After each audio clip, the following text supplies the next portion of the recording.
Right now, somewhere near you, someone is about to take a drink, a pill, a hit. Not because they want to feel good, because they want to feel nothing. What if the thing you call losing yourself is actually your brain trying to save you from yourself? That sounds backwards. But stay with it. You've felt it before, even in small ways. Scrolling your phone for hours you didn't mean to spend. Zoning out during a conversation that hurt too much to hear. Numbing out instead of feeling. That's the same circuit. Drugs just turn the volume all the way up.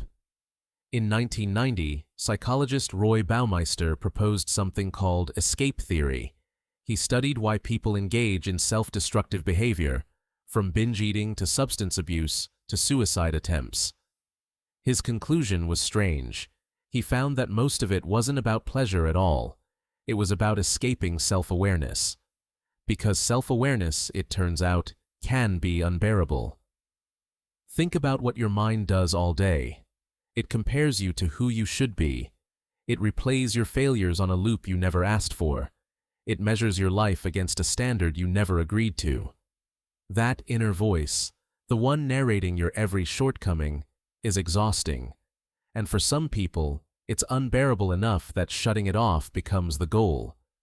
Drugs shut it off. Alcohol quiets the prefrontal cortex, the part of your brain responsible for that constant self-monitoring. Opioids flood your system with relief so total that the nagging voice simply stops. For a few hours, you're not you anymore. You're just a body, existing, without judgment. But here's the twist almost nobody talks about. It's not really about the chemical, it's about the cage. In the 1970s, researcher Bruce Alexander ran an experiment that changed how scientists understood addiction. Earlier studies had shown rats in isolated cages choosing drug-laced water over plain water again and again until it killed them. Alexander suspected the cage was the problem, not the drug. So he built something different. He called it Rat Park. Rat Park was spacious, colorful, full of other rats to play with, tunnels to explore, wheels to run on. And when rats lived there, something remarkable happened. They barely touched the drugged water. Even rats that had already been addicted, when moved into Rat Park, used less and recovered. Isolation created the addiction. Connection undid it. That single experiment reframed an entire field. Addiction wasn't simply a chemical hijacking a brain.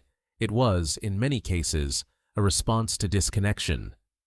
A nervous system starved of belonging, reaching for anything that felt like relief. Physician and addiction researcher Gabor Mate has spent decades working with people in the deepest stages of addiction, and he says almost the same thing in different words. He argues that the question we should be asking isn't why the addiction, but why the pain. Every person he's treated, he says, carries an early wound. Trauma, neglect, chronic emotional pain. The drug isn't the disease, it's the coping mechanism layered on top of it. So why does escaping yourself feel so good in the first place? Because your brain evolved to reward relief from threat.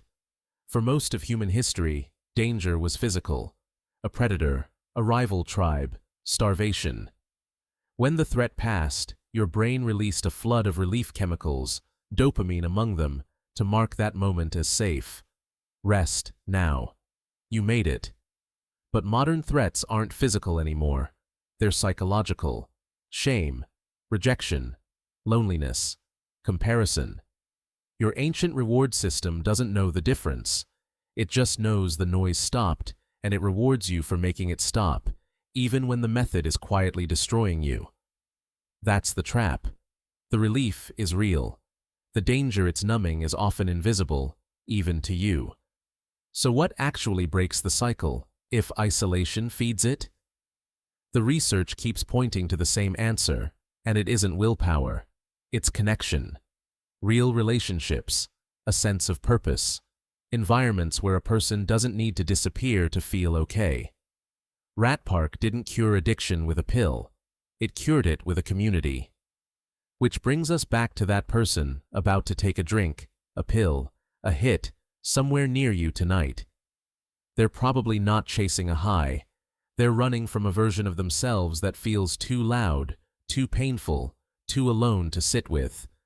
And the science suggests the opposite of addiction was never sobriety alone. It was connection. Because the real answer isn't found in a substance at all. It's found in whoever, or whatever, makes you feel like you don't have to disappear to feel okay.